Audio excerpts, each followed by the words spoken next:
Well, hello campers and bushcrafters. I'm Donnie Pavlini with Donnie Pavlini Outdoors. It's good to see you. Glad you can join me. Today we're going to go into part 5 of my primitive camping basics. And today we're going to focus on camp stoves.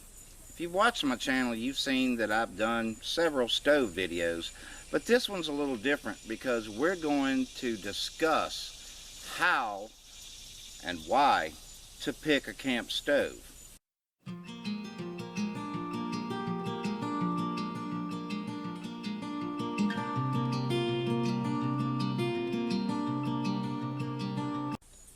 First things first, let's discuss the subject of camp cooking. If you're cooking some fresh ingredients, or if you're rehydrating a dehydrated meal, these things play a direct bearing on the type of stove that will suit you. Let's take a look at all of these, then that should help you make a very informed decision when it comes time to purchase your first camp stove. A great place to start introducing you to some of these stoves is going to be at the, I wouldn't necessarily call it the bottom, but I would call it the beginning. If your finances are a little tough and you're not sure whether you want, how much you want to commit financially to this new hobby of primitive camping, this little setup is a really great option. What this is the simple Sterno $6 folding stove. You're not confined to a burner of sorts. You can simply take this stove, place it directly onto your campfire in some coals, okay? And then you have a grilling surface as well as a stove top. Very good. Now, for a burner, entry-level burner, I'll show you this. This is what some people call the fancy feast can stove. This little burner, as simple as it is, works great. And the fuel that I use a lot is hand sanitizer that you can buy anywhere. Just simply squirt some in. Use a lighter. In this case, I'm going to use a ferro rod. And she's lit. Now, alcohol flames are more difficult to see. They just are. But trust me, this is lit. You can strike it, then put whatever pot that you have on top, and you can use it. Another benefit of this type of stove, that with some military surplus cook kits, for instance this one, this German kit, see how irregular the bottom is? Well, this stove is one of the most stable that you have out there. It's not going to tip over. It's just not. You use some sense. Another thing that people like to use, including me, is a canteen cup. Get your cup, and boom, there it is. It's going to work every time. It's very important to use that. Now, that is the Sterno stove. Very versatile. It is both an alcohol stove and a solid fuel type stove apparatus. Okay, next up, the next couple of stoves we're going to look at are stoves that burn solid fuel. This stove right here is called the Swiss volcano stove. Included is your cup / cooking pot. You have a water bottle, which is a canteen. Has a cork stopper on it, which I'm not super wild about, but it is what it is. The way that this stove works is right here. You have a hole that you light it on fire with dead vegetation, and then start adding sticks, tinder, and things like that. Y'all know about fires. But anyway, and then you set your pot right in there. Now, the good part about it is its packability and versatility as far as getting fuel to burn anywhere. That's a good thing. The bad thing is, its limitations is, that's all you have. That's your cooking pot, that's your cup, okay? But I mean, it's a very small amount if you want to make something to eat. It's good for a nice little brew out there doing some bushcraft stuff, but as far as it being a really good viable option to go out and cook a meal, I would say no. No for me. Now, you may think differently, and that's okay. That's cool. What we're looking at are just simply some options. You make the best decision for you. Now, this is the German Esbit stove, solid fuel stove. Now, I've got some fuel tablets here to go with it. It burns trioxane or hexamine, solid fuel tablets. And a lot of times you use them. They market, some companies market these as emergency stoves and things like that. Why do they market it that way? Because very simply, a solid fuel hexamine stove just isn't very versatile. It's hard to make things balance on these things, okay? It's a bit of a trick. They are a good option if you're going out hiking. Well, one of the main strongest features to this type of stove is obviously its packability. It's so small. It doesn't take up any room whatsoever. But there it is. Great for making a brew though. Making a soup or something like that. Reheating something. Okay? Now, taking a considerable leap up in both quality and value and things like that would have to be the Trangia Mini alcohol stove.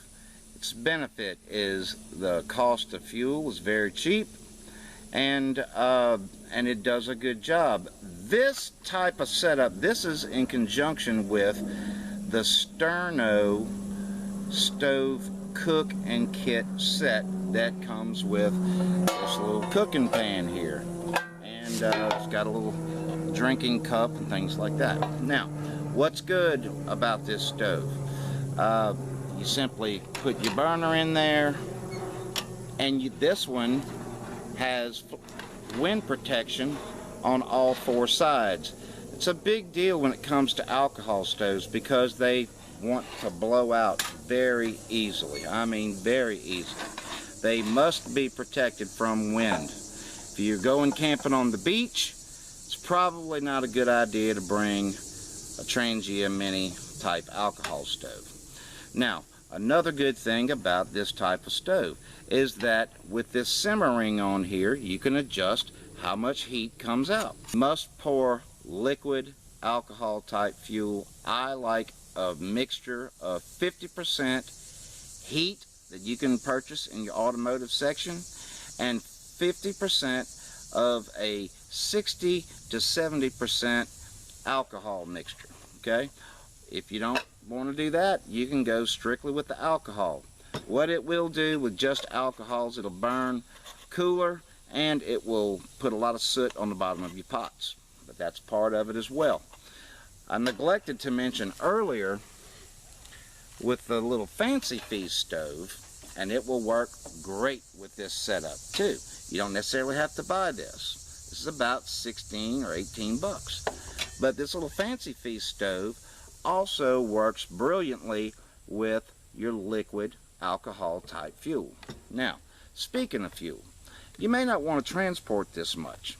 One way that I found to transport alcohol fuels without making a mess all over the place is with these 5-hour energy drink bottles. They seal up. You know that this is going to hold about 2 ounces. Okay? So plan accordingly to how many times you want to cook. Regarding cooking, this stove will heat water to reconstitute dehydrated meals such as Mountain House. Okay, works great for that. It's going to take you 8 to 10 minutes to get your water up to temperature, whereas others are more fast. Okay, they just are. But the beauty of this stove is you can actually cook fresh food on it, where it's going to require a longer cooking time with a sustained temperature.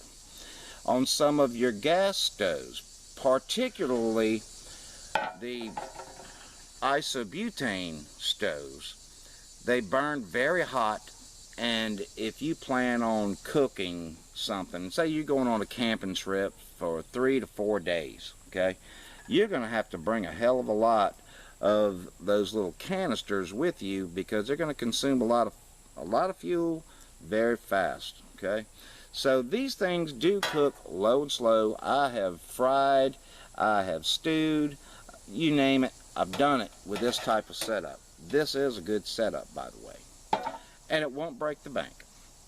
Moving on to isobutane stoves. Isobutane stoves are ideal for backpacking. The chores that your backpacking stove is going to have is heating water up for coffees, teas, and things like that, hot chocolate or whatever.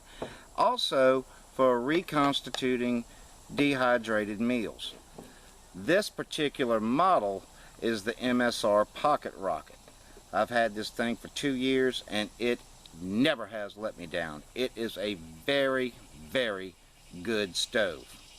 And the only drawback that I could possibly think of about this stove is it's not as stable as you would like it to be. Some pots sit on here, some of them kind of clumsily, okay? The MSR Pocket Rocket. The next one will have to be this stove right here, okay? This is the Jet Boil. The advantage is your cooking pot is included in the purchase of this kit. Now, what can you expect from this? You can expect for this water to heat up extremely fast. You can make a cup of coffee in just a few minutes. It's good for backpacking. The whole thing comes apart and fits neatly into this one pot. That's all you have. It doesn't weigh a whole lot. That's another good thing. Its packability is impeccable, along with the Pocket Rocket. But now, let's say you're going out, you're planning a trip to where you want to do some cooking and cook, let's just say you want to cook some spaghetti. Let's say you want to cook some beans or something. This is definitely not the choice for that, because it's going to burn up a lot of fuel. These little fuel canisters are fairly expensive. This one right here is $3.95. This one right here, the larger capacity, is $4.95 in my market. Where you live, things may be different. In any case, it's going to be expensive in comparison to an alcohol stove. This stove right here, it's our last that we're going to show you today, is your propane camping stove, okay? This is just a Coleman's propane bottle. They usually come prepared with something like this, windbreaks.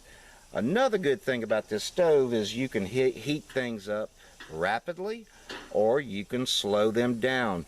They are very adjustable.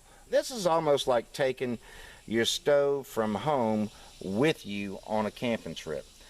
Its uses are ideal for car camping and camping in a park to where your vehicle's not very far away. The disadvantage with this stove obviously is the weight and the packability of it. This is definitely not suited for throwing in a backpack. Well, now that the work's done, time for a little coffee break, a little sexo robusto. I hope you've enjoyed this video. It's something to consider. When buying your gear, arm yourself with the facts, with good information. Look for people that use this stuff all the time.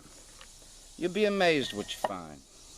And from Donnie Pavlini Outdoors to you and yours, look before you leap when it comes to buying your gear. And we'll see you in the woods. Take care. Woo, that's hot.